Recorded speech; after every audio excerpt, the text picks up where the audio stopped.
Hi, if you have made it to this tiny corner of YouTube, welcome, I'm happy to have you here. My name is Andi, I'm a chaotic reader, and today I want to talk about some popular books that I didn't like. I actually debated whether to film this video or not, but in the end I decided let's just do it. I genuinely like talking about books I didn't enjoy and start a conversation around them, because oftentimes people point out details I missed, and that helps me reconsider my opinion as well. I sometimes compare it to liking ice cream. Just because I don't like pistachio flavor, it doesn't mean that pistachio flavor is universally bad.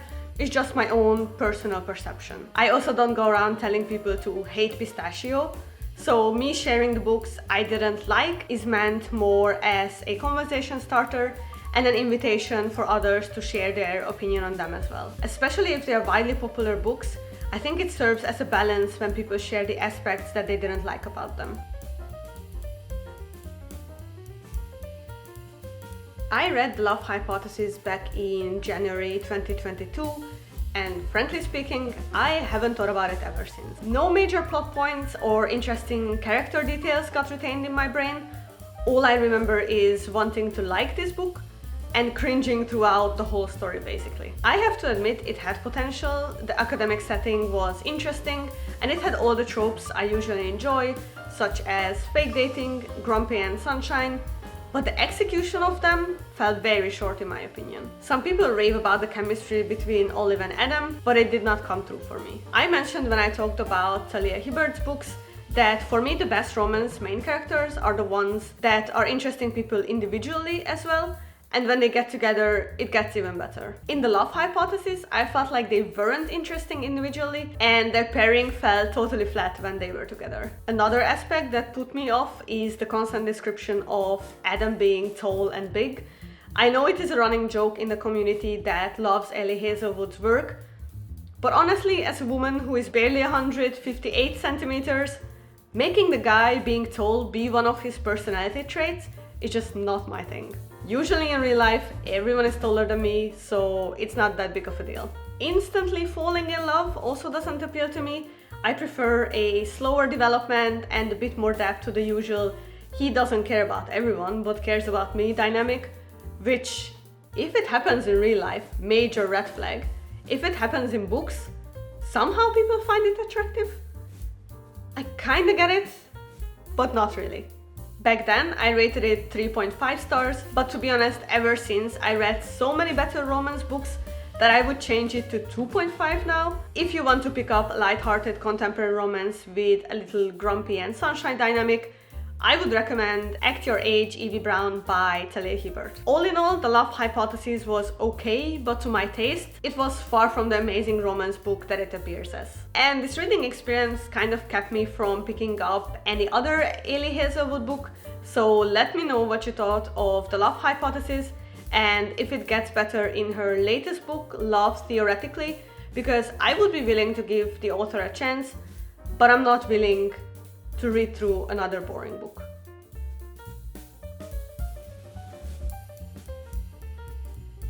Did I secretly make this entire video just so I can rant about Every Summer After? Maybe.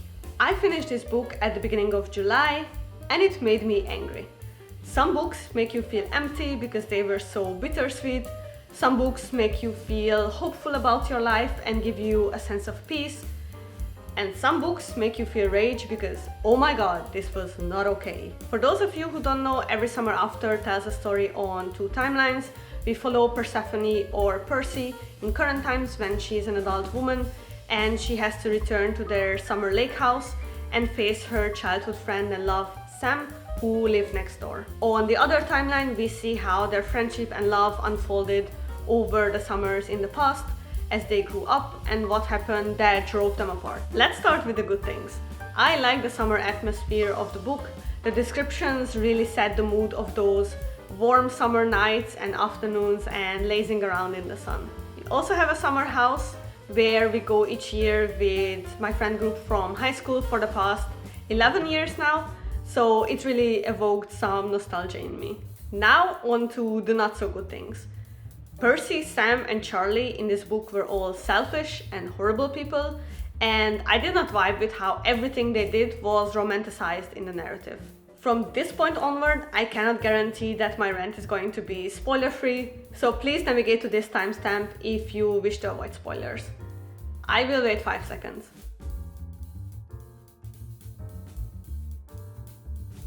So let's take each character one by one and let me paint you a picture of my impression of them. Feel free to disagree with me, I would love to hear what you thought of them. First we have Percy. My issue started with the dual timelines. I felt like there was not that much of a contrast between like 15-year-old Percy and currently 30-year-old Percy. She did not mature and realize how selfish she behaved when she expected Sam to wait for her while she dated around as a teenager. In my opinion, she behaved unfairly with Sam, expecting him to see her and commit to her when she did not quite do the same for him before. This I could have forgiven if she showed that she regretted her behavior, but we as readers never really got the sense of that. Taylor's character simply made me upset. She was the current girlfriend of Sam and they basically broke up as soon as Percy was back. You could tell that she was made for the sole purpose of pissing Percy off, and her inner monologue about hating a woman who was successful and beautiful was incredibly petty and toxic. To be honest, her character could have been left out because Percy's jealousy toward her added nothing to the overall narrative. It just made it even worse in my eyes. And now, the brothers. Every Summer After is a summer book club pic of a Hungarian book club I follow on Instagram, and they posted a question about who do the readers like better, Sam or Charlie? And I was like, neither of them? As friends, sure, but Sam as a love interest and Charlie as part of the drama plot twist did not work for me. Sam's ideal that they were meant to be together undermines the effort and work that goes into relationships and romanticizes basically fate as a conflict resolution tool. I would have preferred if they both had to work harder for each other, Sam as well, and showed how he grew up to understand what that means. I honestly think that they shouldn't have ended up together as adults, and Percy shouldn't have been forgiven this easily. After the big conflict in present times, Percy experienced a panic attack, and suddenly everything was improving between them? What? To me, first of all, that was not the right way to include representation of mental health issues in the narrative, and it was such a cheap way to start resolving the conflict. I would have been way more interested in the part after the time jump, where we only got a brief explanation that they build the trust back up. How? How do you do that in a healthy way? I felt like that was brushed over, where it could have been the only saving point of the whole plot. On the other hand, Charlie. Major spoiler warning. The cheating plot twist made me want to throw my Kindle out of the window. No. Percy beating herself up over it without actually addressing the underlying issues in her relationship with Sam, the way they expect each other to just cater off their wishes without actual communication, also no. They all deserve better, Charlie included. Of course, I didn't expect them to do better as literal children or young adults, but the present time, Sam and Percy were no better or more mature than their younger selves, and that defeated the point of the dual timeline for me. Long story short, Every Summer After turned me to a rare emotion when it comes to books: anger. I don't think the characters deserved each other, and conflict resolution was non-existent in the plot. For me, flawed characters or decisions work when the flaws are acknowledged, but this book failed to deliver on that front.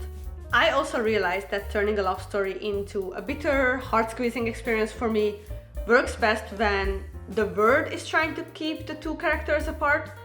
If it's their own stupid decisions, which they fail to own up to, I have no sympathy for them. With all that said, I'm also scared to pick up the author's newest book, Meet Me at the Lake, because I've heard it operates with very similar tropes as Every Summer After, and I'm not sure that I want that for myself.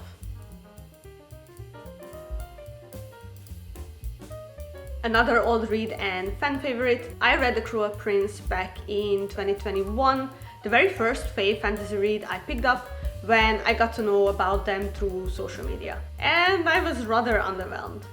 Not by the fantasy aspect was great, I like the darker and more folklorish depiction of the Fae, and the whole world building was super new to me, as I haven't read any Fae stories at that point. Not like I have read a lot ever since. I tend not to gravitate toward that part of the fantasy genre for some reason. I've never read ACOTAR because it did not appeal to me, and I never continued the Cruel Prince series either. The only fantasy that contained fairies that I enjoyed was Half a Soul by Olivia Atwater, but that's more for the light-hearted and often whimsical atmosphere rather than the fairy aspect. So if you have any hidden gem Fae book recommendations, please leave them in the comments below. I feel a little bit like I'm missing out on the whole craze. Okay, I think I went into The Cruel Prince with the wrong expectations. I enjoyed Jude's character. She's power hungry and a badass with a sword. She has a lot more agency in her decisions than usual female fantasy protagonists.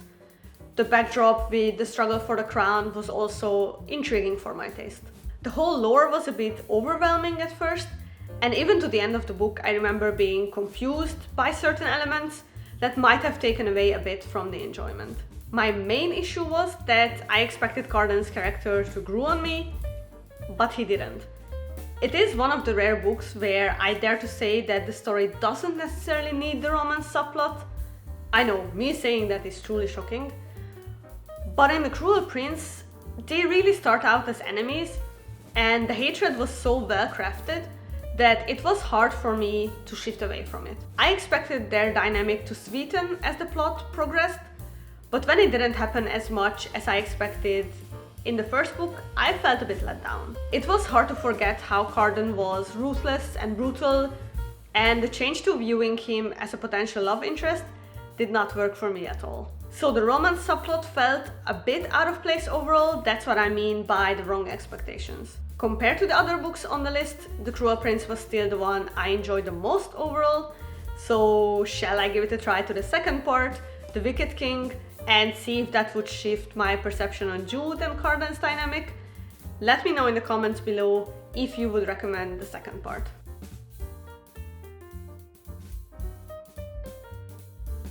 And last but not least, we have another fantasy read on the list from Blood and Ash.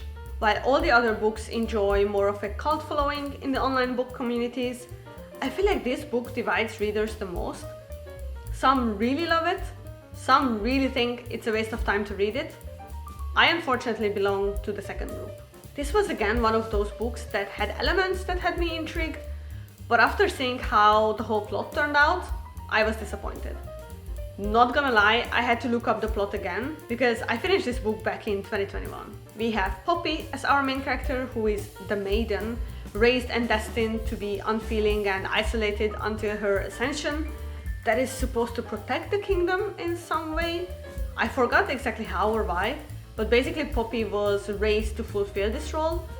And as her guard we have Hawke, whose duty is to ensure she makes it to her ascension, maintaining her purity. But of course nothing is as it seems, and Poppy's worldview gets shattered as the plot progresses. It was just boring. The whole maiden purity thing was rather creepy, but I remember the plot twist being entirely predictable, and the love story between Poppy and Hawke was also just meh. It was more than 600 pages long, and it was a struggle to get through because there was little to no depth to the characters, and the plot also progressed a lot slower than I would have liked. Despite that, for some reason, I picked up the second part as well, A Kingdom of Flesh and Fire, but I DNF'd it and I cannot remember a single thing about it, so that's very telling as well. You might ask, why did I keep reading the first part? I don't know, I was hoping for the book to redeem itself in some way, but no, this is entirely skippable in my opinion, and you have way better fantasy romance books with better tension, more in-depth and complex characters, and overall more unique world building and backdrops. So there you have it, these were the popular books I read but didn't like. I'm curious, what are your disappointing reads that are otherwise hyped in the book community? Tell me in the comments below. In my next video I will share all the books I read this summer, so see you there. Goodbye.